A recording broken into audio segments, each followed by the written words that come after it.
Bien-aimés frères et sœurs, vous connaîtrez la vérité et la vérité vous affranchira. Ça, c'est pas moi qui le dis, c'est la Bible qui le dit. Mais moi, je vous dis mieux. Vous connaîtrez la vérité historique, notamment celle de vos ancêtres kémites, et vous aurez une vision globale de ce que c'est que la vraie souveraineté politique. J'ajoute, vous reviendrez à la spiritualité africaine ancestrale et vous comprendrez les enjeux de l'indépendance économique. Et pour terminer, vous accepterez votre identité culturelle kémite et vous obtiendrez deux choses. La première, c'est la paix. La seconde, c'est le développement, à une condition. L'unité de toute l'Afrique noire, l'unité de tous les Noirs du monde entier. Otep à tous, bienvenue sur la chaîne des panafricanistes, par essence, par conviction et par excellence. Celle des citoyens kémites par nécessité et obligation de combat.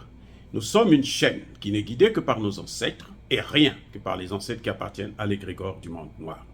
Par conséquent, nous ne croyons en aucun Dieu venu de l'étranger. Toutefois, cette vidéo n'est aucunement destinée à inciter à la haine ou à la violence, car nous menons un combat qui est d'abord et avant tout spirituel, ensuite il est politique, géopolitique et géostratégique, contre l'impérialisme, le colonialisme, le néocolonialisme et l'endocolona. Sur la base du principe fondamental que nous avons hérité de nos ancêtres kémites, qui est celui de la Mahat, c'est-à-dire solidarité, vérité et justice. Vous êtes donc en droit de connaître la vérité et nous avons l'obligation de vous dire la vérité, rien que la vérité, afin que justice soit rendue au continent africain. Et ça, c'est notre modeste contribution dans cette noble lutte en faveur de la souveraineté, la dignité, la solidarité et l'unité africaine. Ça, c'est ce que nous appelons le panafricanisme. Bien-aimés frères et sœurs, Emmanuel Macron a été mieux reçu au Cameroun qu'en Algérie. Si j'étais à sa place, même si le ridicule ne tue pas pour ces gens, je ne mettrais plus jamais pied en Afrique. Je réponds. Si j'étais à la place d'Emmanuel Macron, plus jamais je ne mettrais pied en Afrique. Je veux oublier l'Afrique. Je veux retirer mes 2000 soldats là, au Niger, 5000, les Barkhane là, je vais les retirer et partir chez moi en France. Mais, vous savez, ce sont des mercenaires. Les mercenaires ont besoin d'argent, ils ont besoin de boulot. On ne peut pas les ramener en France parce qu'ils ne peuvent pas rentrer au chômage, puisque ce sont des mercenaires. La légion étrangère, ce sont des mercenaires. On dit bien légion étrangère, c'est-à-dire que c'est un groupe dans lequel on trouve que des étrangers qui sont prêts à sacrifier leur vie pour aller tuer d'autres gens et puis avoir un peu d'argent. C'est tout. Donc, Emmanuel Macron en Algérie, là, à Oran, à Touquet, aïe, aïe, aïe, aïe, aïe, aïe, je ne voudrais pas être à sa place, les gars. Je ne vous conseille pas d'être à sa place. Écoutez ce que dit Berkoff sur Sud Radio. Comme ça, après, nous allons en discuter encore. Faire un bain de foule. Et le bain de foule, c'est passé de manière assez bizarre. Écoutez.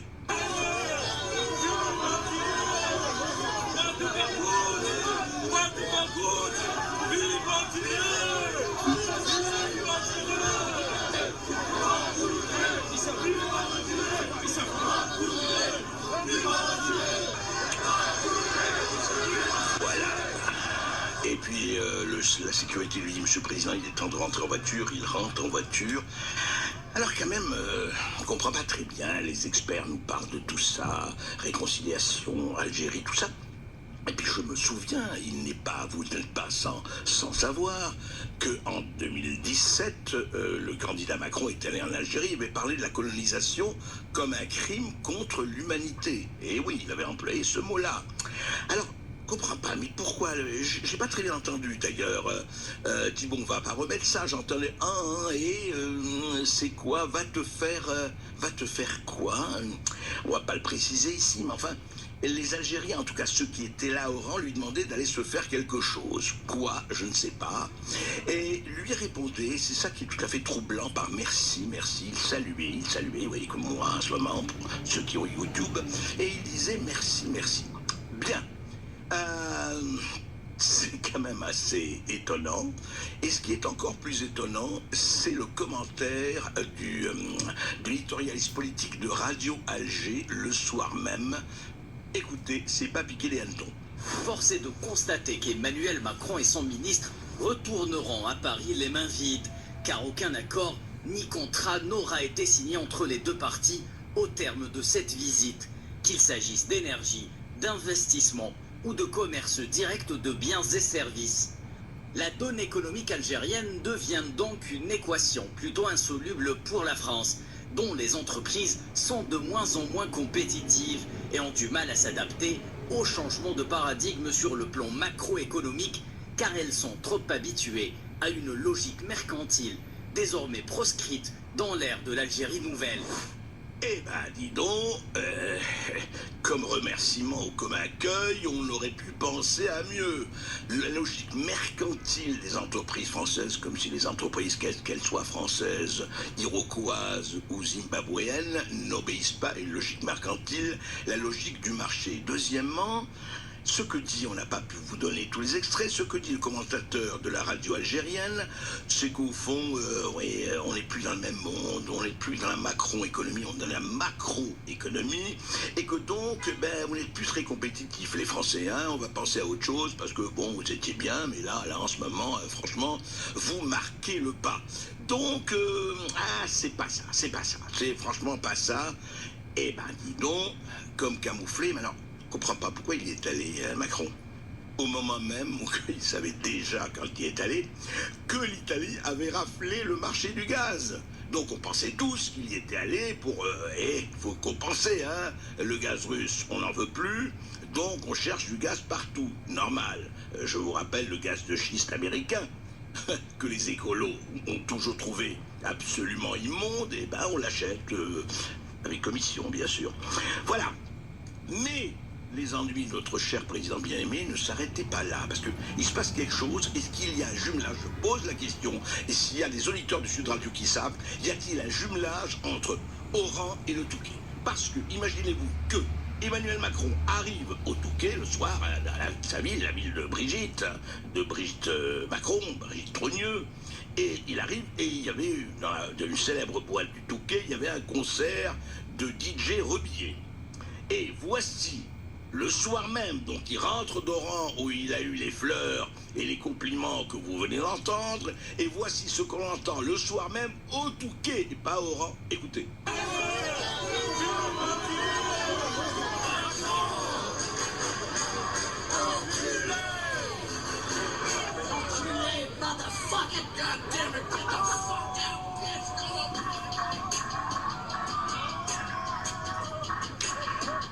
Eh ben, dis donc, ça c'est au Touquet. Alors on a entendu fuck Macron. Vous savez, je parle anglais, mais je sais pas si ça veut dire fuck Macron, mais bon, voilà. Il paraît qu'ils ont dit fuck Macron. Ça a une onomatopée, effectivement, américaine, et puis le célèbre mot, mais c'est pas possible. Alors, vous savez, il y a eu beaucoup de réactions.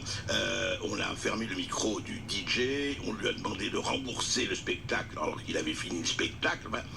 Tout ça fait quand même un peu de désordre. Alors, c'est quoi l'accueil? Qu'est-ce que ça veut dire aujourd'hui, l'accueil? Et il faut rappeler, d'ailleurs, pour rappeler l'Algérie, que le président français Emmanuel Macron a quitté l'Algérie sous le chant patriotique du FLN. On le voit très bien en train de prendre le tapis rouge pour reprendre l'avion. Et le chant patriotique du FLN, c'est quoi? De nos montagnes a résonné le chant des hommes libres, nous appelant à l'indépendance de notre patrie. Et on parle de la France, hein, dans l'hymne national algérien. Et on n'en parle pas tellement bien. Alors, il ne s'agit pas de mettre de l'huile sur le feu, mais on parle d'un côté de réconciliation, d'inventaire, de patrimoine, de ceci, de mémoire, de devoir de mémoire, et d'un autre côté, aujourd'hui, en 2022 encore, un président français arrive en Algérie, il est reçu, comme on vient de vous le dire, sans parler des drapeaux français piétinés. Bien-aimés frères et sœurs, je pense que vous avez bien entendu ce que le journaliste là a dit. Ça, c'est un Français qui parle, qui fait le commentaire, qui explique la situation. Il y a des mots qu'il n'a pas bien détaillés. Quand il parle de « va te faire quelque chose », en fait, ils disent « va te faire foutre ». Là, nous sommes à Oran.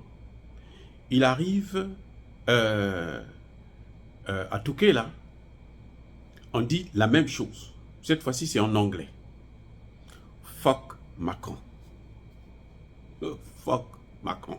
Ça veut dire, va te faire foutre. Qui lui a demandé d'aller en Algérie? Qui lui a demandé de chercher un bain de foule? Il se croit, en France, d'ailleurs même en France, il s'est fait gifler. Donc, il n'a plus de place. Je ne sais pas pourquoi les Français l'ont élu, alors qu'ils savent très bien que personne ne veut de lui. Surtout pas en Afrique. Il est reparti, Bredouille, le journaliste de la radio, de la télévision, de l'État, a dit clairement, vous l'avez entendu. Il dit qu'aucun contrat n'a été signé. De toutes les façons, il ne peut plus prendre des marchés, puis il n'a pas l'argent. Il n'a pas l'argent.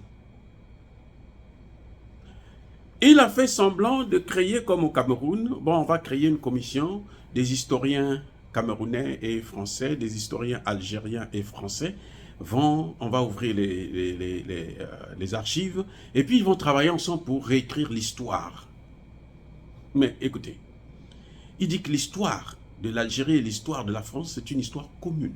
Non, c'est faux, les amis.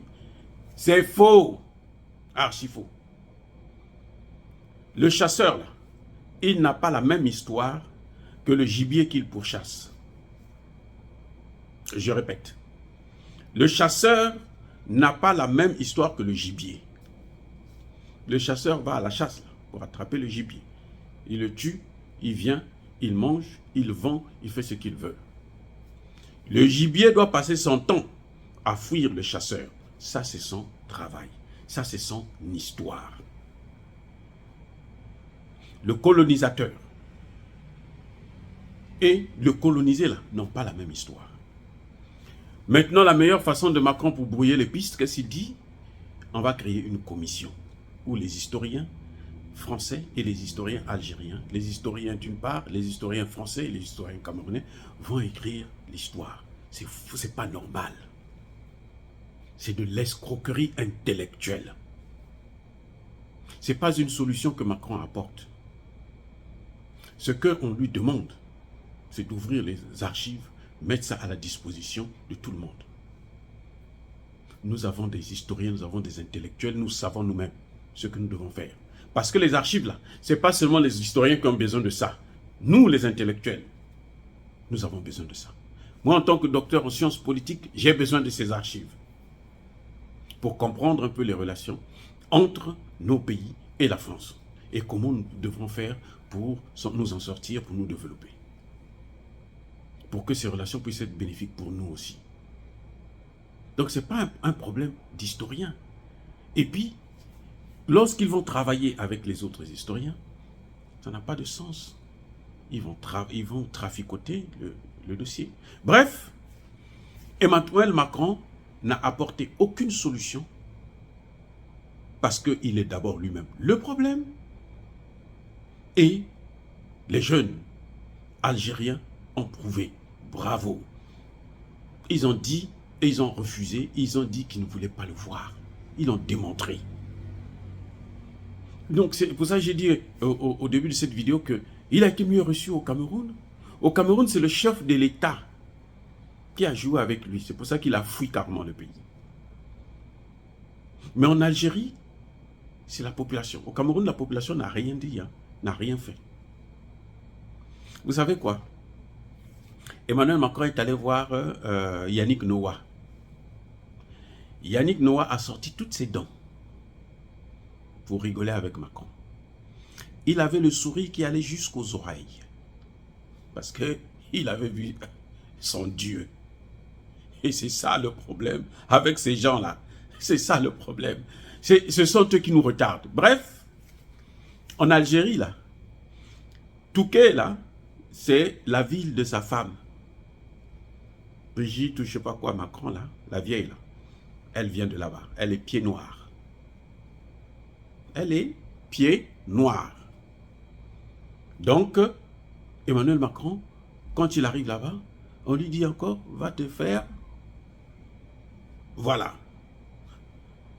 Et ils s'en fichent éperdument parce qu'ils n'ont plus besoin de lui. On ne veut plus le voir en Afrique. Que Macron comprenne ça une fois pour toutes. L'Afrique là, ce n'est plus pour lui.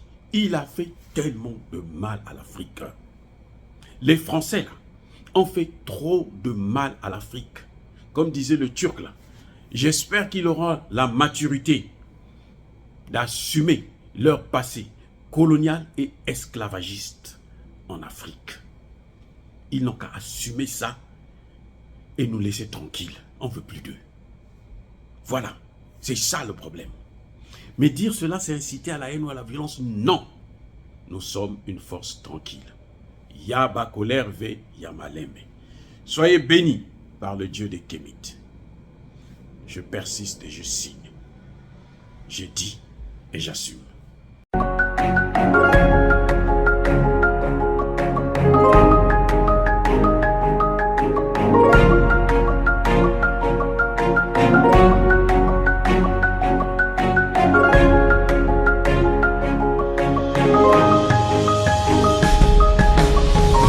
Eux, ils marchent par la foi et non par la vue.